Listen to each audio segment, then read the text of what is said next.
கச்சா எண்ணெய் விலை $50 இருக்கிற இந்த நிலையில் கூட பெட்ரோல் டீசல் விலை 5 மாநில சட்டமன்றங்களில் தேர்தல் வருவதால் அந்த மாநிலங்களுக்கு அதிக ஒதுக்கீடுகள் செய்யப்படும் என்றெல்லாம்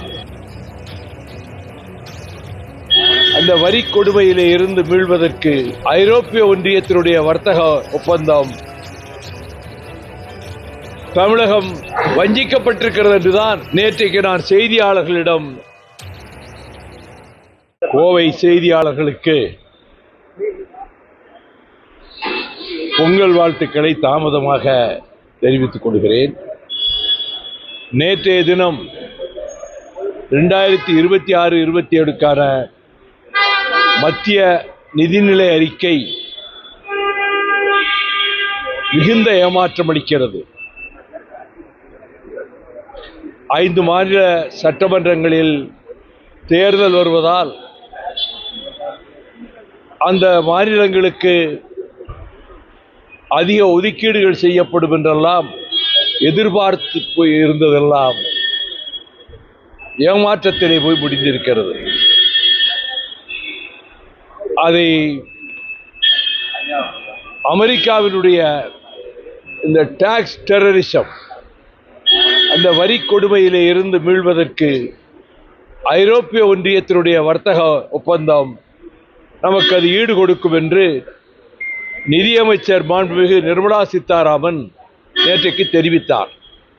ஆனால் ஐரோப்பிய ஒன்றியத்தினுடைய வர்த்தக ஒப்பந்தம் 23 நாடுகளினுடைய ஒப்புதலை பெற்று 2027 ஏப்ரலுக்கு பின்னர் தான் நடைமுறைக்கு வரும்.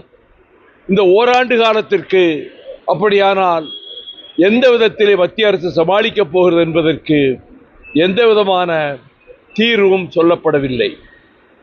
அது மட்டுமல்ல, கச்சா எண்ணெய் விலை $50 இருக்கிற இந்த நிலையில் கூட பெட்ரோல் டீசல் விலை குறைக்கப்படவில்லை.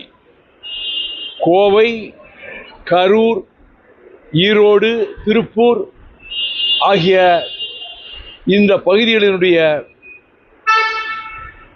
நூற்பாலைகளுக்கோ அல்லது அந்த தொழிலுக்கோ ஊக்கமளிக்கின்ற வகையில் எந்த விதமான திட்டமும் அறிவிக்கப்படவில்லை.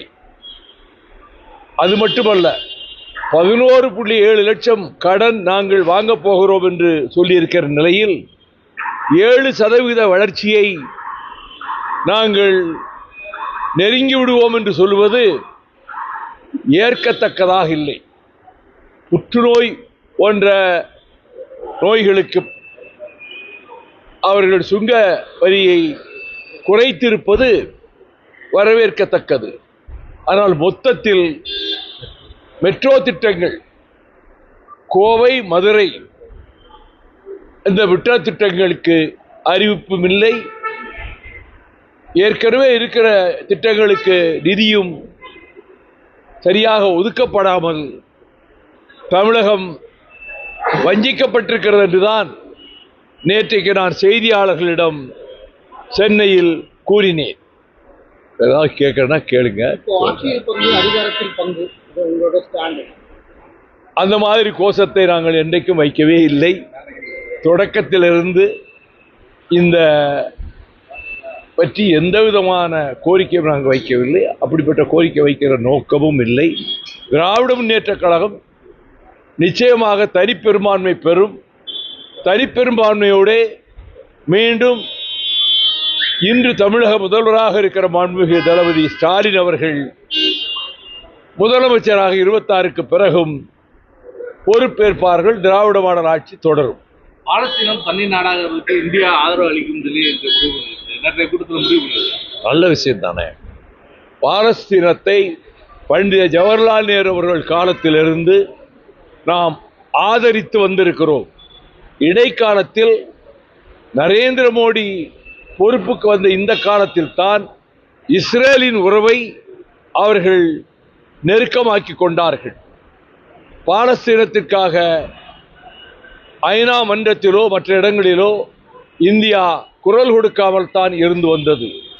ஆனால் தொடக்கத்திலிருந்து, நேரு காலத்திலிருந்து பாலஸ்தீனம் தனி நாடாக வேண்டும் என்ற கோரிக்கையை தொடக்க காலத்திலிருந்து நாம் ஆதரித்து வந்திருக்கிறோம். எங்கள் நிலைப்பாடும் அதுதான்.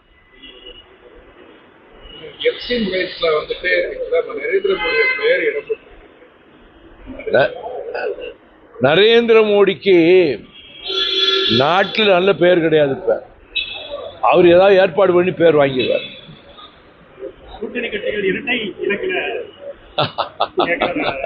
எனக்கு அதெல்லாம் தெரியாது. பேச்சுவார்த்தை குழு அமைக்கப்படணும், பேச்சுவார்த்தை நடக்கணும். அதுக்கு பிறகுதான் இது பற்றியெல்லாம் சொல்ல முடியும். அதிமுக சார்பில் குழு எப்போ அமைக்க போறீங்க?